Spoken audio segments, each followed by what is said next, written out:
Ons is op pad om ekonomiese vlugtelinge te raak. Dit is 'n trend wat ons reg oor die wêreld sien in veral blanke lande.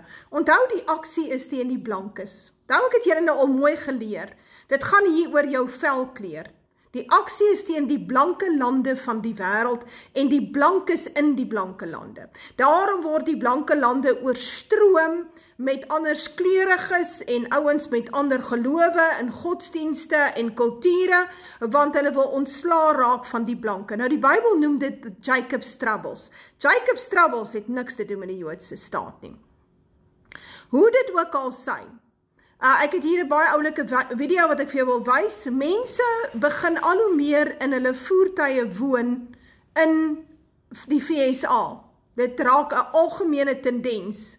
Mense kan werk, kyk uit 'n werk, hy kan met daai inkomste kan hy eet, hy het 'n voertuig wat hy betaal, maar hy kan nie 'n huis of 'n woonstel of 'n klein kamertjie betaal nie. So, die hele lewenskoste stelsel is so besig om buite beheer te raak, dat mense nie meer verblyf kan bekostig nie. En dit is juist die doelwit, dit is die doelwit, reg. Ouens soos BlackRock wat groot areas van die land opkoop, en groot areas, huise en winkelsentrums en alles opkoop. BlackRock is terloops 'n Joodse maatskappy. Die ander een is ek het hulle vir Vanguard, en dan is daar nog ene, Wall Street, Vanguard en ek het nou die ander een vergeet. Hoe dit ook al sy, hierdie tipe aksies wat ons sien dat goedkoop behuising vir jong mense veral, wat nou in die wêreld ingaan en hy moet nou 'n huis iewers kry, of hy moet 'n behuising kry, hy het al 'n werk, hy het al 'n kar gekoop, nou wil hy in 'n woonstel intrek, kan hy dit bekostig nie. So mense bly in hulle karre, en gesinne kry woonwaans, en woonwaarparke, en hierdie carparks, areas wat naderhand geallokeer word deur stede, aan mense wat in hulle karre woon, dit raak aan die orde van die dag. Nou moet jy dit vergelyk. Wanneer die islamitiese vlugteling daar oor met die bootjie roei daar oor die Engelse kanaal, en hy kom daarin as 'n onwettige immigrant, 'n migrant, 'n illegal in Brittanje, weet jy wat doen die Britse regering? Hulle huisves hom in 'n 4-ster en 'n 3-ster en 'n 5-ster hotel. Dis algemene kennis. Jy moet nie glo nie, gaan Google 'n bietjie. Reg, jy sal verbaas staan. Maar vir blankes is daar nie verblyf nie. Reg, vir die ouens wat woon in daai land, hy het burgerskap van daai land, hy's 'n wettige persoon in daai land, hy's daar gebore en getoe, sy ouers kom daar vandaan af, en sy ouma grootjie, daai mense kry nie meer verblyf nie. So hulle raak ekonomiese vlugtelinge. Ons gaan dit sien in Suid-Afrika ook. Dis reeds besig om dit te gebeur, en dit is hoekom ons mense sien oral in Wendy's en bly agter in ander mense se erwe of op plotte, en dis baie weggesteek vir die gewone ou op straat se oog. Reg, want die plakkerskamp sit nie reg langs die 4-rigting stop nie, of die 4-rigting roebord nie. Dit is weggesteek agter mense se erwe en so aan. Maar hierdie tendens gaan baie binnekort ernstig vermeerder, en dit sal selfs middelklas mense begin slaan, dat dit hulle ook begin tref.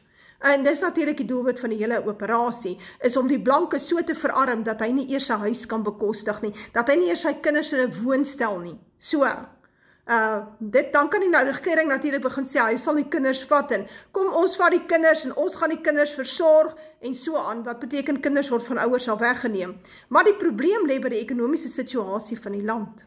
Reg. Dieselfde met die VSA. En dis iets wat 'n mens moet oor praat. Die VSA is besig om al hierdie oorloë te voer namens die Joodse staat. Dit kos hulle miljoene, biljoene, miljarde rande, soos wat jy nie kan dink nie.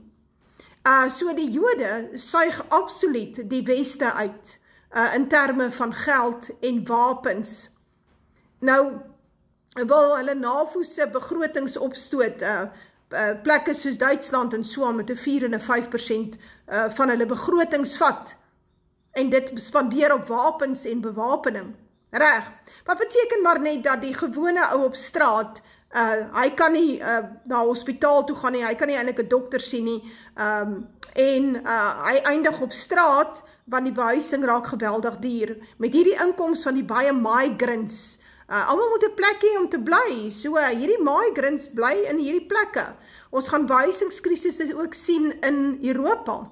Maar is reeds besig om na vore te kom in die VSA. Die VSA, die wonderlike land van belofte en vryheid, American Dream, het min of meer ekonomies sy gat gesien, en daarvoor moet 'n mens natuurlik die Jode dankie sê. Die Jode en die Vatikaan en hierdie hele aantal vrotstelsels wat die Christelike geloof en die beskerming van die Christen en die beskerming van die blanke in sy eie land en die beskerming van die inwoners van so 'n land, wat al geslagte daar is absoluut geërodeer met die Jode se totale idee van dinge doen. Ou Klaus Schwab is ook 'n Jood, maak nie 'n fout nie, en die open borders. Maar kyk 'n bietjie hierdie video, jy sal verstom staan, en dan moet jy nie dink dit gaan jou nie tref nie. Reg, so begin dink, hoe gaan jy hierdie ding saampak? Kry vir jou so lank 'n tent. As jy nie 'n woonwa kan bekostig nie, wel 'n tent is daarom al 'n oplossing. Maak 'n bietjie kos bymekaar, prep. Is nie so moeilik om te prep nie. Koop 'n bietjie ekstra kos, sodat jy nie noodwendig van maand tot maand hoef te leef of van week tot week nie. Maar hierdie ding is besig om te kom wêreldwyd. Mense wat nie meer huise het nie. Huisgesinne wat nie meer huise het nie. Dit is 'n ding wat kom vir ons almal. There's a new trend forming, and it's living in your car. This is my home. I live in my car because the cost of living. I have been outpriced at the rental market. I hate paying rent. A new camper car. I live in my car. I've lived in my car for 9.5 months now. The numbers are increasing a lot, year in and year out, and governments around the world, mainly in Western countries, are starting to look at the situation and wonder if there's going to be a whole class of people that just live in their vehicles. A lot of places are worried because rents usually just keep increasing. It's just going to get worse and worse, and wages can't keep up. If there's any kind of collapse, we're going to see a huge surge in car campers filling car parks around the whole of the Western world. Stats show that over 21 million people in the United States spend 30 to 50% of their whole income on housing costs. In Australia, the median home value increased by $230,000 in 5 years, representing a 40% increase. In the United Kingdom, towns like Glastonbury, there are over 300 caravans living in a town with 4,000 homes, giving it the highest caravan to home ratio in all of the UK. It's actually not a bad idea, really. My next video might be coming to you from the back of a Ford Ranger.